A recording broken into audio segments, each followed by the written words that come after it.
Imagine that. Imagine that.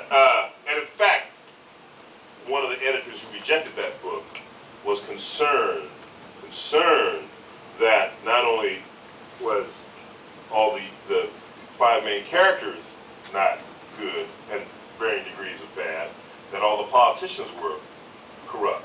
I was like, well, what the hell am I supposed to write? Yeah, of course, man. You know. But anyway, and her notes to me were to show me how to redeem one of the characters. Interesting enough, it was the white character she wanted to redeem, but that's okay. Be that as it may. Be that as it may. Works for me. So at best, we know black folks have had a uneasy relationship with the police. Even black police have an uneasy relationship with the rest of the police. In fact, the graphic novel I have coming out from DC, they have a little crime line, and it stems from a particular incident. It was the Sean Bell incident in, I guess it was Brooklyn. Maybe this is 3 or 4 years ago now in New York, where Queens, where these young brothers come out of the strip club. It's a bachelor party. They come out of the strip club. They get vamped on by some undercover cops, including some black cops there. These brothers, Sean Bell, who's the groom, winds up dead. A couple other guys wind up shot. And so not only you have that incident, and ultimately the cops essentially get off. I believe the statistic shows true. In New York City, at least New York City, there's been several incidents of black undercover cops being shot by white cops in uniform, right? Well, I thought he had a gun, but there's never been the reverse. That is to say, there's never been an incident where a white undercover officer has been shot by a black cop on duty. And so those two, that one stat and that incident, then gave me the idea for this story, which is called Cowboys, and essentially it starts on 2 ends of the same case, where you have a white FBI agent going undercover and a black street cop going undercover on 2 ends of the same, what becomes the same case, and of course then the incidents or the events that push these guys together in a not friendly way. So I guess all that's to say is that, and growing up where I grew up in South Central,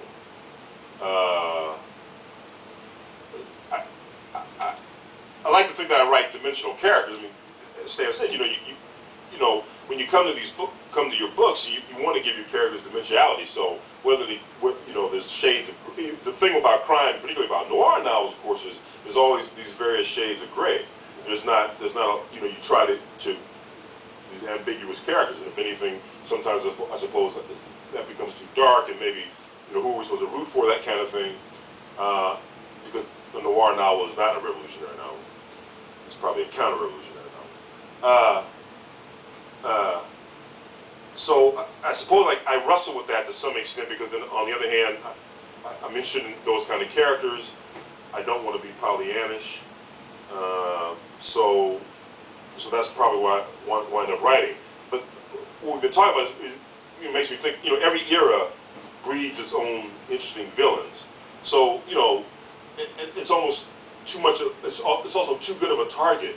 The teabaggers. I mean, they're perfect. I mean, you can't beat them.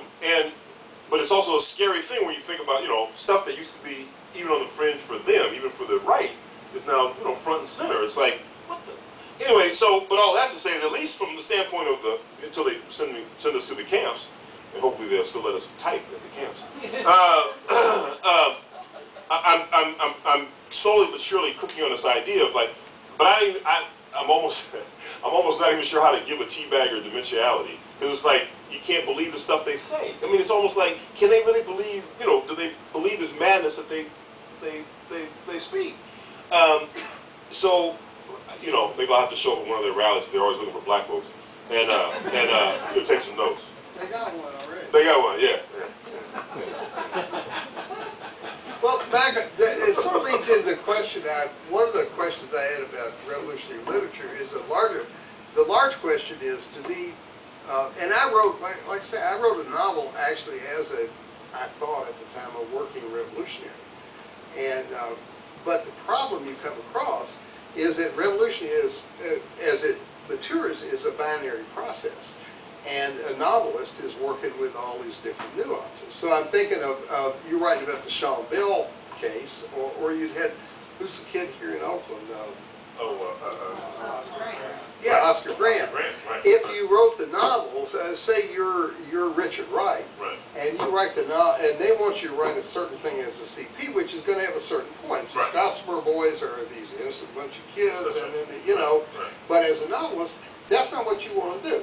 You want to do something more complicated. That's right. So how did you do that in the Sean Bell thing?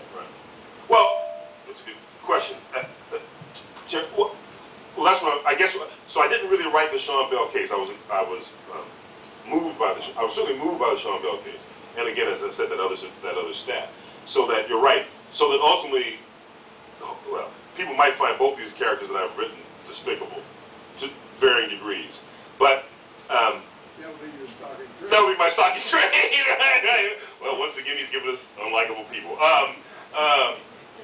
But not, which is not to say they don't have their own particular arcs. Right. So for me, to answer the question in a certain way. So we have the street cop on one end and the FBI agent on the other side. The FBI guy, white guy, middle class guy, wife, 2 kids. Street cop guy, he's married but he fools around. You know, he gets too drunk, he can't remember where his gun is, etc., etc. So what happens in the context of the story? Not only do events push them together, in the context of the story, the cop, the black character, has to, as he goes undercover, he has to become a square, right? Part of his thing is, so as he becomes a square, he actually starts to buy into this life. That for him, his change is, I need to stop doing what I've been doing, right? These terrible things. My wife is divorcing me. I need to, in fact, clean up my life, shave every day, and his one redeeming value is that he has a disabled child. But so he becomes he aspires to a bourgeois. He in fact aspires to a bourgeois existence. The FBI guy on the other end of this case, as things progress in the story, in fact then aspires to throw away his bourgeois life. He's Serpico, exactly. He figures out, this, you know, there's a scene where I have him and he's kind of, because he's been undercover now, and he looks, and he comes to his house, and he can't knock on the door of his own house anymore, because now he is estranged in his own mind from his existence, which now is only several months away from him, but seems like a distant past that has no relation to his life now. Because now he has chosen, in fact, to have, if anything, a more freer, and a kind of more bohemian existence. And now he aspires to this. The other guy aspires to bourgeoisie, and this is what both that and the fact that their race pushes them together. Well, it's a question, because to me, you know, not to knock Steinbeck, but I think, you know, a preacher case, he's just too good. Tom, you know, it removes it from what I want it to be in terms of literature. Well, now, what about in getting away from genre? Is there any? Do you think there are any mainstream writers these days that handle these kind of questions with any kind of rigor? I confess to a great deal of ignorance. I don't know. I'm either missing them or they're not there.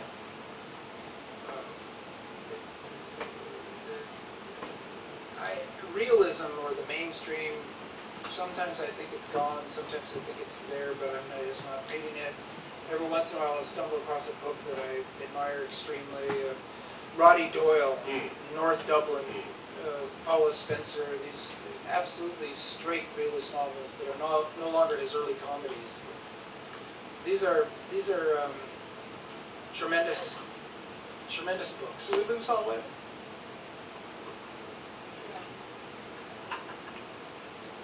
It's always possible to write a great realist novel because the novel is about the world that we're in now. And I've always felt a little uncomfortable writing science fiction because what I'd like to do is write good novels, and so the obvious tactic to take would be to write realism, to write the mainstream. Since I haven't done that, I've always been asking myself why, and what is it giving me to always present it as happening in the future. Well, isn't that what the 40 Degrees, the last series that you wrote, which didn't do as well as your other books, was not as science fiction, right? Right. Well, I did write a very near future, so near future that it really is all now a historical novel. And I wrote it in 2004, and now by 2010, it's all, although it was slightly in the future when I wrote it, it's now slightly in the past if you read it. And it's nice because those books are out there, and they are getting read. They are. And so I have tried it, and it is hard to find the story of our daily lives because they are designed almost to be tedious and repetitive. The things that are novels are not supposed to be. Real life and science in particular are made to be boring, collective, incremental, safe, non-dramatic, and so there are many ways in which if you want to write a novel, and the reality that we live in is unnovelistic, so you have a problem there that I did attack straight on, and I would say it was a mixed, I crawled away from that battlefield beaten like a dog, and did the best I could. But when I see other writers doing a good job of it, I'm just thrilled that they have managed to pull it off. Like who? Well, Roddy Doyle, Penelope Fitzgerald, who was this elderly British woman who began to write in her 60s and 70s and 80s and 90s. And I like Amitav Ghosh, an Indian writer who lives in New York, and Vikram Seth. It seems to me that there are things that you can still say in the novel, in the realist novel, about the situation in India today, particularly lively, like 19th century British novels, except it still seems appropriate.